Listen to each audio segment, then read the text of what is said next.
바울이 복음을 전하면서 선교 현장에서 많은 어려움과 또 고난을 당했던 것을 고린도 교인들에게 말하고 있습니다. 이 땅에 우리 대한민국에 기독교의 복음이 전거 들어온 지가 1884년에 아펜셀러 선교사님과 언더스 선교사님이 미국 북장로교회 그 선교사님들이 이제 파송을 받고 이 대한민국에 이제 1884년에 이제 파송을 받아서 그분들이 와서 개신교의 역사가 시작되었어요. 물론 가톨릭의 역사는 그보다 훨씬 더 앞서서 이제 천주교는 먼저 들어왔지만은 개신교가 지금부터 한 만 140년 전에 이제 우리 한국의 땅을 밟았어요. 그때 이제 우리 선교사님들이 한국에 들어와서 기독교 100년 역사 1985년 이때 우리 한국의 기독교가 기독교 100년 만에 정점을 찍었어요. 그때 우리나라 인구가 3천만 정도 인구가 되었다고 합니다. 지금 5천만이 넘잖아요. 그때 우리 한국의 기독교가 1,000만 명이 되었다고 그랬습니다. 아마 그것이 우리 한국의 기독교의 교인 수로는 정점에 아마 3명 중에 1명이 이제 기독교인인 그런 기독교 국가로서의 어떤 위상이 있었죠. 100년이 지난 지금 한 140년여간에 기독교인들의 수는 급감하고 또 우리 천주교는 많이 교세가 지금도 부흥되고 있고 또 제가 현장에서 이렇게 지역에서 봐도 천주교인들은 아주 전도에 열정을 가지고 전도하고 나름대로 활동을 잘하고 있어요. 저는 그런 고민을 해봤습니다. 왜 한국의 기독교는 100년 만에 정점을 찍고 기독교가 쇠퇴의 길로 이렇게 접어들고 교인은 급감하고 또 교회는 이렇게 어려움을 당하고 있는가? 반대로 천주교회는 왜 그 당시에 100만을 찍을 때 천주교는 완전히 정말 존재감이 없었어요. 지금은 천주교가 기독교에 정말 교세나 숫자적으로는 훨씬 더 비교될 수 않을 정도로 천주교인이 우리나라 많아졌어요. 그 이유가 어디에 있겠는가? 저 나름대로 생각해본 진단입니다. 우리가 이 고난의 복음을, 십자가의 복음을, 고난의 복음을 거부하고 교회가 성장 위주로 달려가면서 교회는 대형화되어지고 내실을 기하지 못했던 부분들, 목회자의 타락, 교회의 어떤 그런 향락과 이런 먹고 놀고 즐기는 일에만 이 교회는 세속화에 빠른 걸음을 가져왔던 것이 오늘날 기독교, 이렇게 한국 기독교의 몰락의 원인이 바로 그런 것이 아닌가. 저는 개인적인 진단입니다. 그러나 적어도 제가 한국에 이 기독교가 들어와서 제가 어린 시절에 그 교회, 시골의 교회를 다닐 때 그때 우리 시골에 섬기던 목사님 연세가 여기 옆에 있는 양명고등학교를 교장 선생님을 은퇴하시고 신학을 나오셔서 또 목사님이 되셔가지고 그 사모님과 목사님 연로하신 가운데 그 시골에 농사 짓는 곳에 와서 목회하러 오셨어요. 지금 생각해 보면은 저보다도 나이가 더 많은 때에 시골에 그렇게 자녀들은 다 출가해서 그런 참 인생을 누릴 수 있는 그런 나이에 시골에 그 사모님은 농사 짓는데 풀법과 홈이 들고 그렇게 곱게 사셨던 그 목사님 사모님 네 분이 그렇게 그 시골에 말도 안 통하는 그런 분들과 헌신하고 시골 교회까지 와서 정말 남은 생을 헌신하겠다고 하는 그 열정이 지금 한국 교회에 지금 시골의 교회들은 다 문 닫고 거미줄만 쳐 있고 폐쇄되어져 있어요. 우리 탤런트 가운데 그 김성주라는 그 탤런트가 아주 MC로 유명하잖아요. 제가 그분의 간증을 예전에 한번 들어본 적이 있어요. 그분의 아버지가 목회지가 충북 영동, 충주, 산골로만 다녔대요. 그래서 초등학교를 6개월을 못 다녀봤대요. 아버지는 늘 교회 목회하면서 이렇게 시골 교회들 잠깐 있고 다니고 하니까 나중에는 자기 이모집에서 자기가 학교를 다니는 게 제일 오래 다녔다는 거예요. 학교를 제 곳에서 못 다녀봤대요. 근데 참 그렇게 그분이 이제 교회 가서 간증도 하고 내가 어린 시절에 이렇게 살고 또 어릴 때 저 산골에 있는 교회를 방문해 봤대요. 내가 어릴 때 이 교회 다녔던 교회, 아버지가 다녔던 교회라고 그 작은 교회 가서 간증도 하고 아마 정말 이 나라의 어떤 최고의 그런 MC로서 인기를 구가하고 또 자녀들도 이렇게 복을 받아서 참 안정된 걸 볼 때 참 그 기독교인의 한 사람의 헌신을 통해서 자녀들이 잘 되어 있고 또 이렇게 참 나라를 이렇게 참 인기 있는 그런 기독교인 성공한 자녀들이 되어 있는 게 참 어떻게 보면은 감사한 일이죠. 이렇게 우리는 한국교회나 또 이 바울이 전도하는 교회나 이 고난의 복음, 수고하고 헌신하고 애쓰는 이 복음이 우리 기독교의 정신인데 이 어느 날인가 이 기독교의 복음이 변질되기 시작하는 거예요. 세속 문화에 타락되고 향락한 문화에 타락되고 세상과 같이 타협하면서 세상 속에 어려지니까 어떻게 해요? 기독교는 이렇게 쇠퇴의 길로 멸망의 길로 빠질 수밖에 없단 말이에요. 다행스럽게도 천주교 신부 수녀들은 시집장가를 안 가니까 어느 정도 세상과는 격리되어 있으니까 기독교가 이렇게 쇠퇴하고 타락한 그 공백기를 천주교가 다 그만 싹 다 흡수해 가는 거예요. 우리는 저는 여기에서 우리가 정말 기독교인들의 우리 자세가 다시 한번 우리가 이 땅의 교회들을 존경받게 하고 사랑받게 하는 그 복음이 되기 위해서는 우리가 새로운 결단을 해야 될 시간표가 아니겠는가.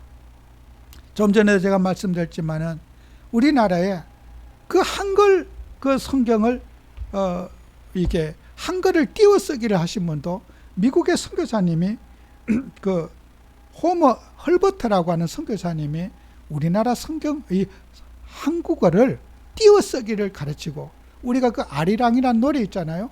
그것도 그분이 곡을 만들어 갖고 국민에게 부르게 하고 이렇게 한글 복음을 미국 선교사님이 하신 거예요. 띄어쓰기가 없는 그 한글 그 성경을 그분들이 1800년대 와가지고 띄어쓰기를 만들어 갖고 이 한글의 그런 우리 세종당이 만든 한글의 불완전한 것을 백성들이 잘 알아듣고 문장과 의에 맞게 그런 띄어쓰기를 만드는 것도 우리 미국 선교사님이 그 호머 헐버트라는 선교사님이 하셨대요.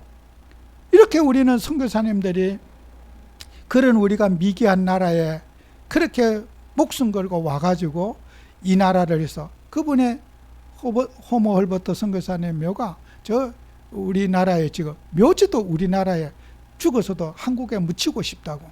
그러니까 이게 그분이 이제 있다고 하는 거예요.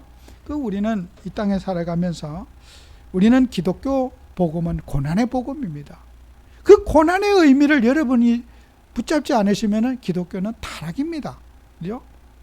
정말 우리는 이 고난의 복음, 남이 하지 않은 일, 수고하지 않은 일, 그런 헌신하고 애쓰고 찾아가는 그 고난의 복음을 저와 여러분이 붙잡아야 됩니다. 이제는 저도 제가 지금까지 오늘 이 성경 말씀의 본문을 보면서 많은 지난 날들이 이렇게 스쳐가요. 제가 가까운 일본만 해도 200번 이상을 제가 선교를 다녔어요. 저는 지금까지 제가 미리 가가지고 어디 좀 구경 다니고 그런 스케줄 없어요. 어느 나라에 가면은 선교사님들 없는 돈 가지고 한 번은 참깨를 한 자루 사가지고 들어올 때 가져가시라고 했는데 제가 선교사님 그 사모님 그랬어요. 저는 이거 안 가져갑니다. 앞으로 제가 어떤 왔을 때는 이런 거 준비하지 마세요. 근데 안 가져간 사람이 저뿐이 없대요.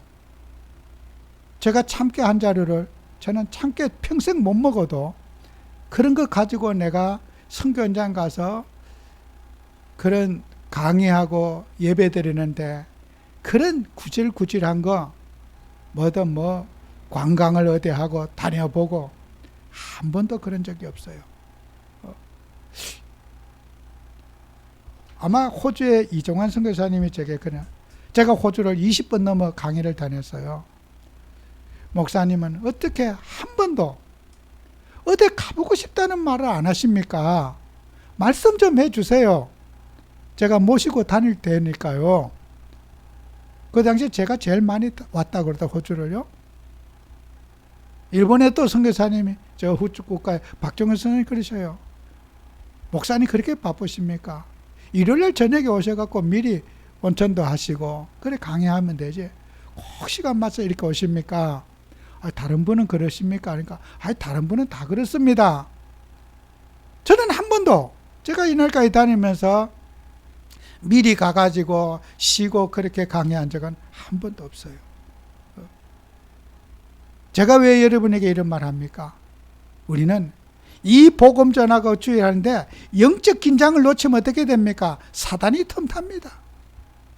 여러분이 영적인 긴장하고 하나님 말씀 정하는데 여러 가지 잡다한 일을 해보세요.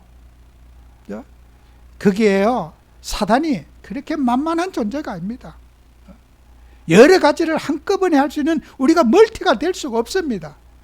정말 여러분이 작은 일에 충성하고 작은 일의 인도를 받아서 세상 것이 우리에게 들어오지 않게 하고 세상 잡것이 나를 병들지 않게 하기 위해서 우리는 영적 싸움을 싸워야 됩니다.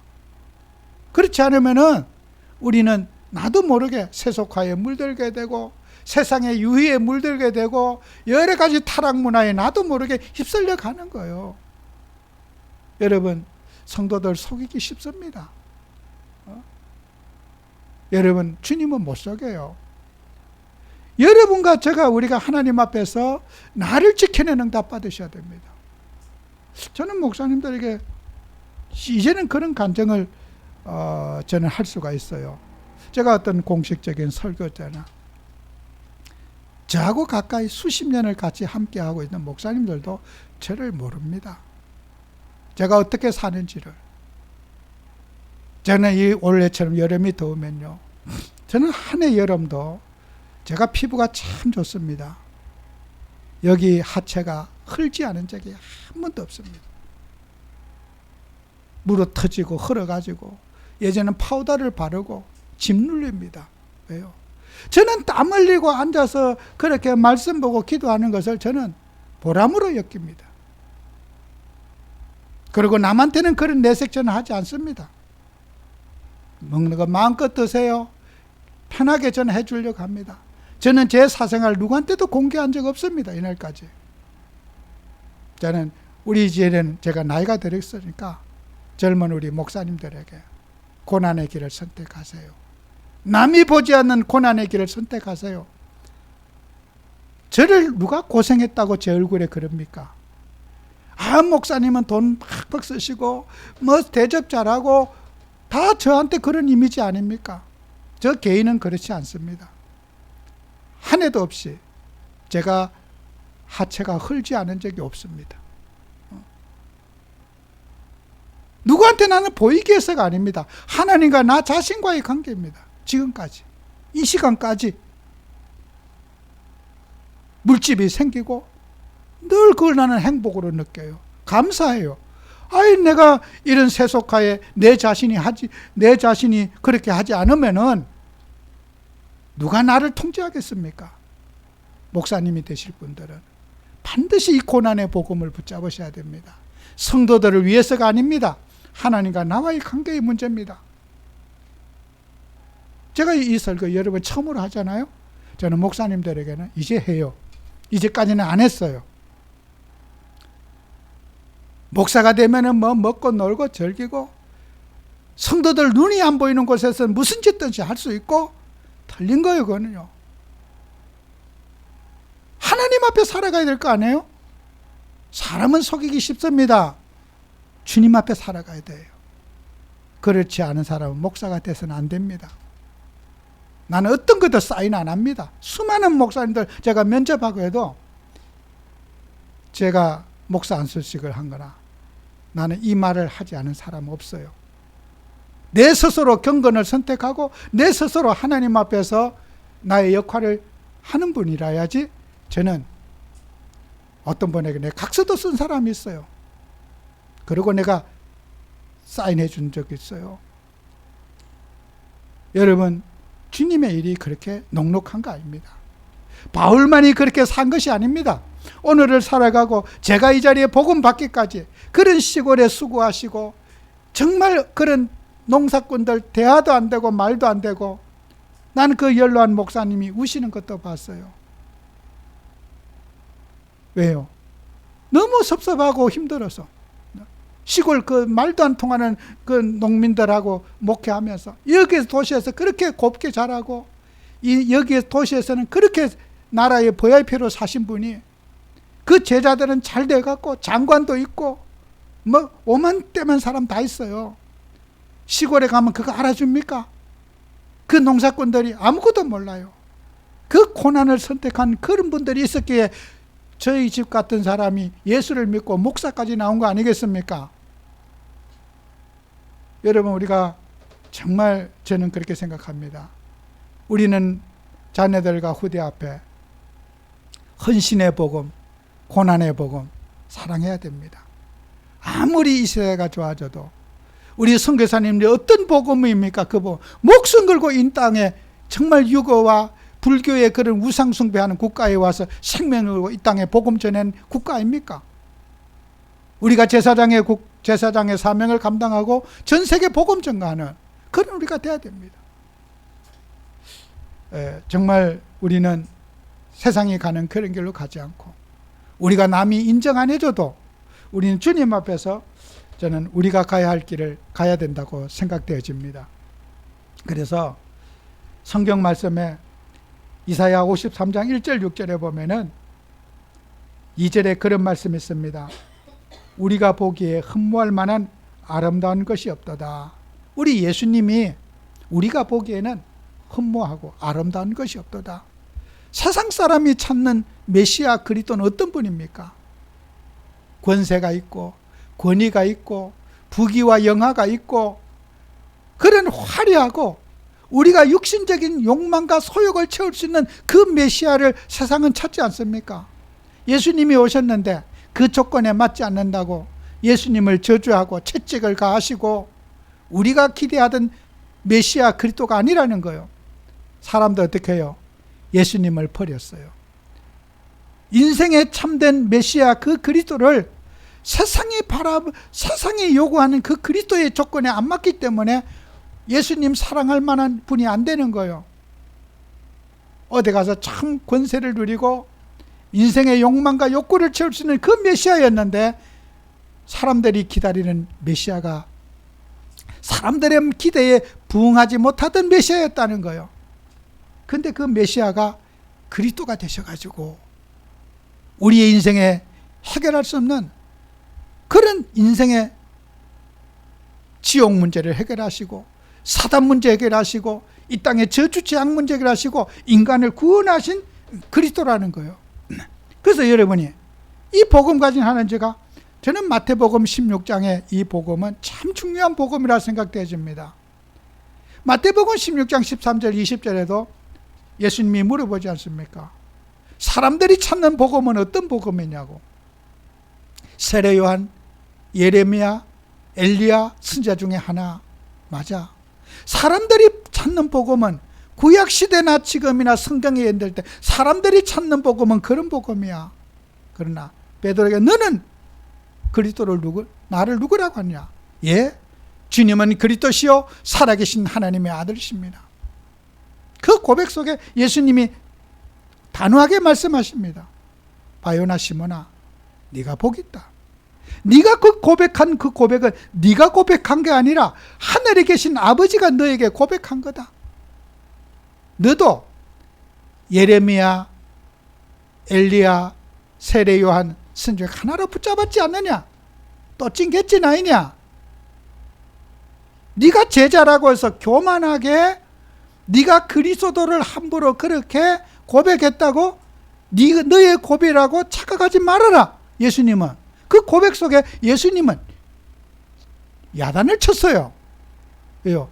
답은 네 입을 통해서, 입술을 통해서 답은 나왔지만은 네가 답을 말한 거지 아니지 않느냐. 너도 다른 사람들처럼 앞에 말한 엘리야, 세례요한, 예레미야 선지자 중에 하나라고 너도 고백하는 똑같은 존재가 네 입을 주님이 그리스도를 드러내기 위해서 너를 사용한 것뿐이다. 예수님이 그렇게 말. 저와 여러분이 복음을 가졌습니다. 정말 우리는 예레미야 선지자, 그런 세례요한과 같은 그런 주님을 찾고는 있지 않습니까? 이 땅이 썩었니, 부패했느니, 돈이 있니 없느니, 병들었니, 뭐 나샀니, 우리가 거기에 관심이 없습니까? 우리도 예수님을 영접한 우리지만은 여전히 우리의 몸은 거기에 머물러 있다는 거예요. 그리고 예수님께서 21절부터 마지막 절까지 또 당부하는 거예요. 너는 어떻게 살아야 될 것이, 삶의 지침을 말하는 거야. 누구든지 나를 따라오거든. 나는 이 땅에 죽기 위해서 왔다. 죽음을 얘기하시면서 나는 죽겠다. 나를 따르고자거든. 자기 십자가를 지고 나를 쫓을지니라. 너 베드로에게 하는 말이잖아요. 조금 전에 주는 그리스도시요 살아계신 하나님의 아들이십니다. 그 고백이 진정으로 나오려면 어떻게 해야 되느냐? 네가 십자가를 지고 가야 된다. 죽어야 된다. 네가 죽지 않으면은 네 그 고백은 가짜 고백이 된다는 거예요. 지금 그걸 16장 전체에서 말하고 있지 않습니까? 앞에만 마태복음 16장 16절만 말하고 뒷절은 말 안 하면 안 되는 거예요. 그거는 우리가 성경도요, 예수님 시대 때는 성경이 통으로 하나였어요. 사도시대 때는 편지가 고린도후서 한 권의 편지였어. 장절이 없었어요. 학자들이 후에 성경을 보기 조라고 장과절을 나눈 거예요. 그러면 16장 16절 한 절만 떼가지고 떠들면 됩니까? 13절에서 너의 관심, 세상의 관심 똑같다. 우리는 살아있는 동안에 나는 육신에 목말라 있고 육신을 필요로 하고 조금만 아파도 아프다고 힘들어하고 무슨 조금만 말 한마디 조금 잘못 들어도 속이 상해갖고 속이 뒤집어지고 우리가 그렇게 정말 그런 우리 인생의 존재가 아니냐. 우리는 어떻게 해요? 날마다 우리 주님을 따르려면 그리스도를 고백한 그리스도, 네가 고백한 주는 그리스도시요 살아계신 하나님의 아들이신 그 고백 속에 네가 존재하려면, 하나님이 고백한 그 고백 속에 존재하려면 우리는 날마다 나의 십자가를 지고 내가 죽어야 된다. 늘 죽는 연습해야 된다. 안 죽은 걸 십자가에 내 감정을, 내 기분을 주님과 함께 못 받고 내가 그리스도와 함께 사는 정말 갈라디아 2장 20절이 우리 속에 회복되어야 되는 거죠. 그게 마태복음 16장에 주신 우리에게 말씀입니다. 예수님이 주신 말씀이에요. 그래서 여러분은 이 말씀을 잘 마음속에 우리 담아서 우리 스스로가 정말 주님 앞에서 이 고난의 복음을 실현해가는 증인이 되어야 될 겁니다. 여러분은 두 가지를 꼭 기억하셔야 돼요. 불신자에게 주는 메시지가 있고 신자에게 주는 메시지가 있는 거예요. 메시지가 상황에 따라서, 사람의 대상에 따라서 우리가 메시지 적용이 달라지는 거예요. 여러분, 불신자에게 주는 메시지를 여러분이 잘 이해하셔야 돼요. 여러분은 하나님 자녀잖아요. 하나님 자녀가 받을 메시지가 있고 불신자에게 주는 메시지가 있단 말이에요. 그 불신자는 어디에 있어요? 창세기 3장에 속해 있어요. 선악과 따먹은 불신자는 제일 시급한 게 뭔지 압니까? 구원부터 받아야 돼요. 인간은, 선악과 따먹은 백성은 모든 생각, 정신이 하나님과 떠나 있기 때문에 마비되어 있어요. 인생의 깊은 수렁 속에 빠져가지고 허적거리면 허적거릴수록 힘만 빠지고 그 수렁에서, 늪에서 빠져나올 수 없는 영적 상태다. 그 늪이 어떤 늪입니까? 사단에게 인격이 사로잡혀 있고 그들이 지옥의 권세 아래 인간이 묶여 있단 말이에요. 그 늪에서는 인간이 힘쓰고 용쓰고 인격으로도 노력으로도 그 사단이 만드는 함정에서 인간이 빠져나올 수 없는 거예요. 거기에서는요, 교육이 필요 없어요. 늪에 빠졌는데 왜 빠졌니? 노력하면, 열심히 하면 빠져나올 수 있어. 좀 해봐. 그건 안 되는 거예요. 구원의 줄을 던져야 되는 거예요. 그죠? 밧줄을 던져가지고 생명줄을 붙잡고 나오게, 그 늪에서 빠져나오게 해야 되는 거예요. 그게, 그 생명줄은 그리스도입니다. 그리스도 전에서 그들을 빠져나오게 해야 돼요. 그들이 붙잡은 그 늪에서, 인생의 절망 속에서, 고통 속에서 그리스도를 붙잡을 수는 힘도 없어요.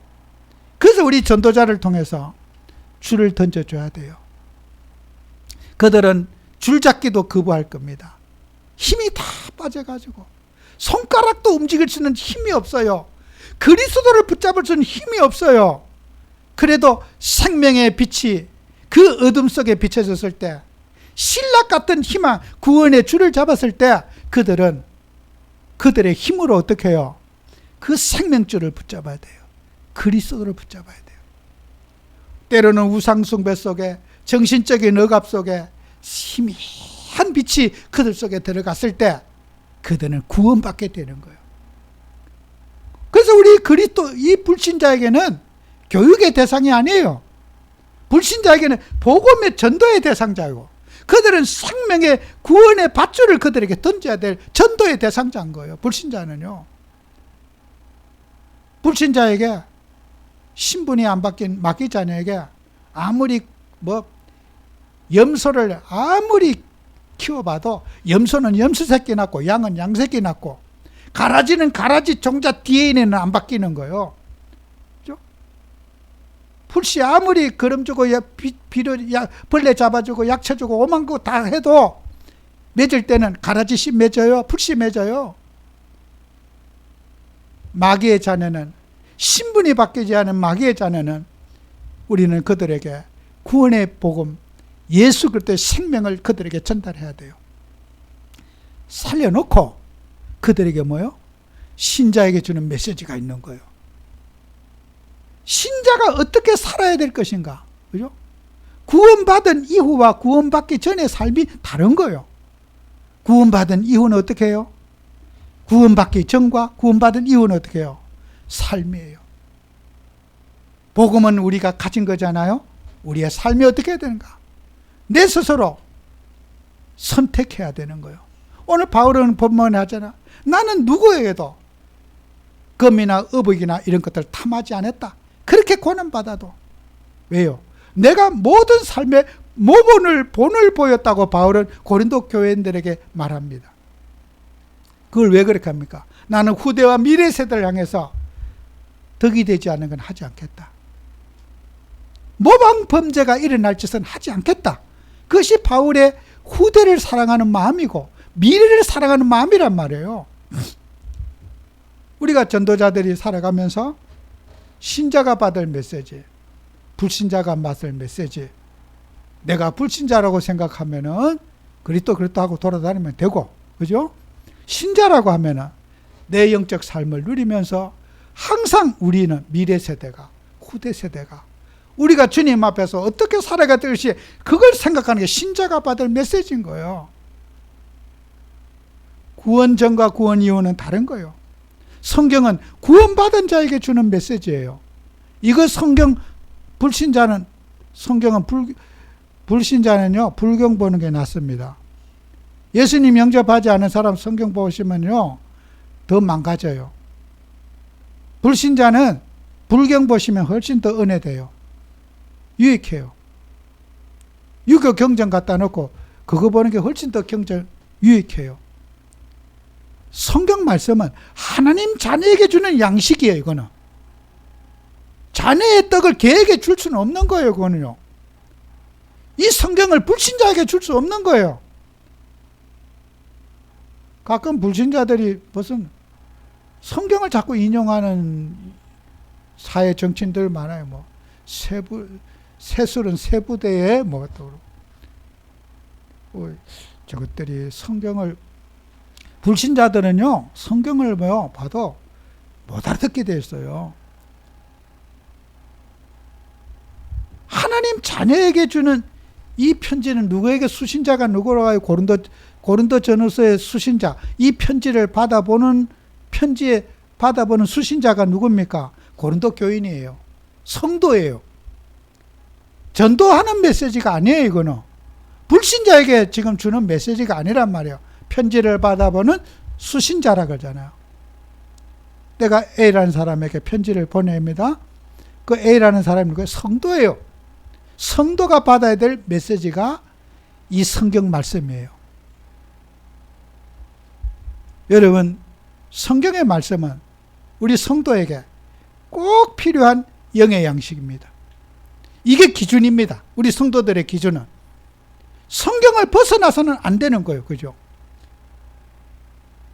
오늘 이 신구약 66권의 성경 말씀이 우리의 삶의 지침서예요. 이거는 불신자에게 적용할 수 없어요. 우리에게 구원받은 이후의 삶은 성경으로 돌아가야 돼요. 성경 말씀이 기준이어야 됩니다.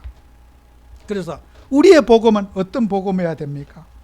여러분이 복음을 잘 가슴속에 붙잡고 우리는 복음 속인 삶을 살고, 디모데전서 4장 5절 9절에도 하나님의 말씀과 기도로 거룩하여 준다 그랬습니다. 그리고 여러분은 육체의 연단은 약간의 유익이 있으나 경건은 범사에 유익하니 금생과 내세에 약속이 있다. 무엇보다 이 말이요 모든 사람들이 받을 만하도다. 우리는 하나님의 말씀을 마음속에 잘 담아가지고 우리가 육체의 어떤 연단도 우리가 유익해요. 그죠? 여러분이 시간을 지키고 삶의 규모를 갖추고 경제의 씀씀이를 갖추고 또 우리가 인간관계와 여러 가지 사람이 정말 충돌하지 않게 잘 육신적인 것도 매너를 지키고 갖추는 거 유익합니다. 그죠? 어디 가서 구설수에 오르고 손가락질이나 받고 삿대질이나 받고 그래서 되겠습니까? 성도가? 우리 성도들은 육신의 아름다움도 늘 갖추도록 노력하셔야 돼요. 내가 남에게 충돌되는 언행심사, 어떤 내 표현이 사람의 마음을 자극하거나 힘들게 했다면 우리가 서로 성도들은 내 표현도 우리가 육신의 어떤 그런 노력하는 부분도 늘 갖추셔야 됩니다. 사회적인 성품을 갖추고 공동체 생활에 함께하는 생활에 내가 어떤 좀 이렇게 걸림돌이 된다면 내가 그 걸림돌이 무엇인지 여러분이 찾아내고 우리가 노력해서 그것을 해야 됩니다. 그것은 성도도 불신자도 같이 해야 될 공통분모입니다. 불신자는 그러면 아무렇게나 살아도 안 되죠. 성도나 불신자나 육신을 가진 우리는 육신적인 의무와 노력은 같이 해야 됩니다. 공동체 생활에, 사회생활에 늘 이렇게 정말 힘써도 있도록. 저도 이렇게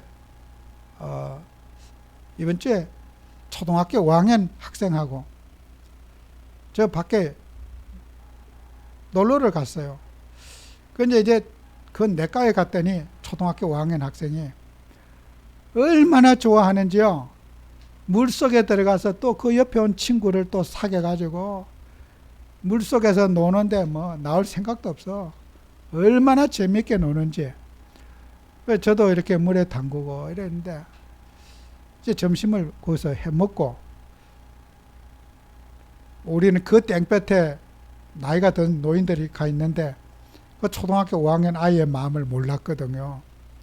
그래서 점심 먹자마자 빨리 내가 정리하고 차에 뭐 싣고 정리해서 빨리 하고 뭐 물어보지도 않고 지난번 그렇게 했으니까 빨리 정리하고 했더니 그 아이가요. 그 텐트 그 간이 의자에 누워있잖아. 딱 누워가지고 가만히 햇빛 보는데 땡볕에 누워있어요. 내가 텐트 다 걷는데도 그 위에 텐트 그 틈에 누워있어. 애가 내색을 못하더라고. 근데 내가 야 일어나라 간다. 근데 내가 텐트를 다 정리하고 올라오면서 생각하니까 걔가 이제 그 옆에 나가서 사진을 같이 찍는데 사진 안 찍으려고 삐져갖고 있더라고. 그 할아버지가 있다. 야, 너 왜 이러냐? 내 몸값이 왜 이렇게 비싸냐? 왜 그러니까. 나는 걔가 왜 삐졌는지를 몰랐어요. 그때까지도. 오면서 실수했구나. 아이한테 내가 동의를 구했어야 되는데 우리가 밥 먹고 빨리 짐 싸고 간다. 동의도 안 구하고. 걔는 하루 종일 놀 줄 알고 아마 그게 시위인 거야. 말은 못하고. 얼마나 미안한지 내가 운전하고 오면서도 정말 어떻게 이거 사과하지. 아이는 우리 애들 같으면 그랬겠냐. 일몰 때까지 물에서 놀았을 텐데 초등학교 5학년인데 내가 애가 없다 보니까 애의 심정을 내가 몰랐구나. 어쩜 이렇게 큰 실수했구나. 그 차에 내가 악수한다는데 삐져갖고 그냥 고개 쳐박고 악수도 안 해요. 그때 내가 깨달아서 이게 내가 너무 몰랐구나. 여러분 보세요. 그 내 기준대로 살다 보면 아이한테는 큰 상처를 준 거예요. 그죠? 여러분의 손주들 애기들이 물에 논다는 말 점심 먹고 바로 짐 싸 가자 올 것 같습니까? 땡깡 부리고 울었겠지. 그래도 내색 안 하고 할아버지하고 아빠 불편할까 말 안 하고 그걸 자기 뜻을 접어주는 그걸 보니까 너무 미안한 거예요. 왜요? 우리가 사람이 살아가면서 나도 모르게 실수하는 게 많아요. 착각하는 게 많아요. 내 자식한테는 안 그래 놓고 남의 자식한테는 그렇게 배려하지 않는 거 있잖아요. 우리가 사람들이 살아가면서 우리는 나도 모르게 내 기준으로 살다 보면은 우리 어른들 너무 좋지. 아유 빨리 뭐 정리하고 가자. 신나게 오죠. 그죠? 근데 애들의 입장에서는 정말 너무 아쉬울 거 아니에요. 그죠? 여러분 우리가 사람이 살아갈 때 그런 우리는 사람들에게 사회성 아무리 강조해도 지나침이 없어요. 배려 다 내 입장에서 내 기준은 내가 편하면 되지. 애들이 힘들거나 말거나 그 관심이 내 자식한테는 안 그랬고 남의 자식한테는 그렇게 우리가 모질 수 있어요. 그죠? 그게 우리 그리스도인들이 늘 우리가 현장에서 눈높이를 해보고 사람들을 어떻게 하면 배려할 수 있는지 이거는 아무리 강조해도 지나침이 없어요. 그래서 여러분은 영적인 경건이 뭡니까? 우리가 말씀과 기도하고 예배생활 이것은 금세 세상에 살면서도 유익하고 천국 가서도 유익한 것이 금생과 내생에 유익하다. 우리는 두 가지의 영적인 육신적인 규모 삶 늘 노력하고 그 다음에 더 중요한 거 영적인 경건 예배생활 기도생활 말씀을 묵상하는 것 이것보다 더 중요한 게 없습니다. 꼭 승리하는 여러분 되시기를 축원합니다. 기도합니다. 주님 우리는 정말 영적인 경건을 잘 갖추게 하시며 말씀과 기도로 인간은 거룩하여진다고 했습니다. 우리 주님이 주신 이 말씀을 가지고 우리의 삶의 기준으로 삼으며 우리가 말씀 속에 우리의 삶을 교정할 수 있도록 축복해 주옵소서. 예수님의 이름으로 기도합니다. 아멘.